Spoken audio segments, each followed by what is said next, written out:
کہ ان قریب تم پر ایک ایسا مہینہ آنے والا ہے جس کا پہلا حصہ رحمت کا، دوسرا حصہ مغفرت کا، آخری حصہ جہنم سے آزادی کا۔ حضور رمضان کے متعلق اس جمعہ میں بیان فرماتے، اور اس لیے میں آپ کو اس سنت پر عمل کرتے ہوئے عرض کرتا ہوں، اس عظیم مہمان کے آنے سے پہلے اپنے گھر بار کو صحیح کر لو، تیاریاں ایسی کرو جیسے کسی مہمان کا استقبال ہو۔ رمضان کی تیاریوں میں گھروں کی صفائی صرف کچرے سے نہیں، غلاظتوں سے، گناہوں سے، عیاشیوں سے، آوارگیوں سے، ان تمام سے بچوں کو ٹائم ٹیبل بنا دو کہ بیٹا رمضان المبارکہ ہے، تمہارے یہ گیم کھیلنے کا وقت نہیں ہے، تمہارے یہ ٹی وی پر بیٹھنے کا وقت نہیں ہے، یہ سیریل اور فلموں کا وقت نہیں ہے، یہ سب چیزیں بند کرو۔ بچوں سے کہو کہ اللہ کا مہینہ آ رہا ہے، اس لیے کہ میرے آقا نے فرمایا قیامت کے دن جس کے خلاف رمضان کھڑا ہو گیا اسے جہنم میں جانے سے کوئی بچا نہیں سکے گا۔ یاد رکھو آپ، جس کے خلاف رمضان اور قرآن کھڑے ہو گئے، حضور فرماتے ہیں اس کو دوزخ میں جانے سے کوئی بچا بھی نہیں پائے گا، اور جس کی شفاعت کے لیے کھڑے ہو گئے تو پھر وہ جنت میں جا کر رہے گا۔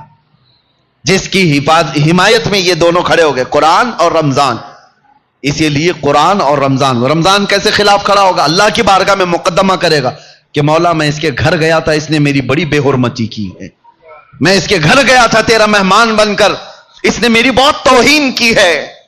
رمضان کے مہینے میں دن کے وقت کھانے پینے والے کے متعلق کہا گیا ہے ایک روزہ چھوڑنے کا عذاب 600 سال تک وہ دوزخ میں رہے گا۔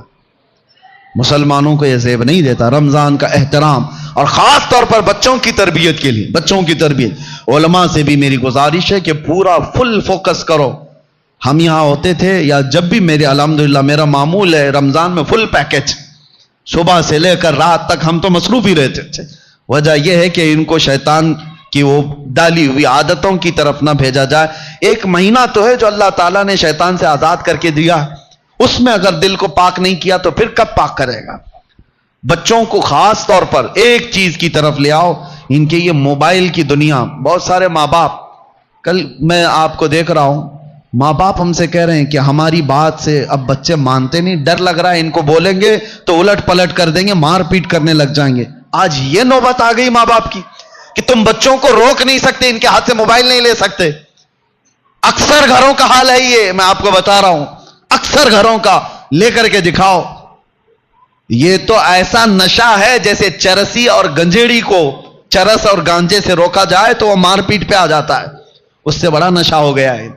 رمضان بہترین مہینہ ہے ان کی تربیت کے لیے، سب لوگ یہ عہد کرو، ان سے کہو ٹھیک ہے موبائل تمہارے ہاتھ میں رہے لیکن اللہ سے ڈرتے ہوئے کبھی بھی گندی تصویریں تو دور کی بات ہے، تمہیں گیم کھیلنے کی بھی اجازت نہیں ہے، اپنے آپ کو انٹرٹینمنٹ کے لیے، وقت ٹائم پاس کرنے کے لیے نہیں ہے۔ اور اعتکاف میں جانے والے جو موبائلوں کے ساتھ اعتکاف کرتے ہیں وہ کیا بھلا اعتکاف کر رہے ہیں، ساری دنیا لے کر کے بیٹھتے ہیں۔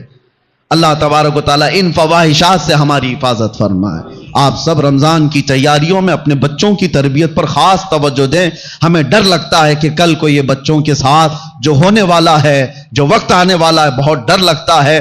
اس لیے میں بار بار تاکید کر رہا ہوں کہ اللہ ان کے ایمان کی حفاظت عطا کرے، ان بچوں کا ایمان سلامت رہے، ورنہ دنیا ان کے ایمان کی ڈاکو ہے۔ اللہ تعالی ہم سب کے بھی ایمان و عقیدے کی حفاظت فرمائے۔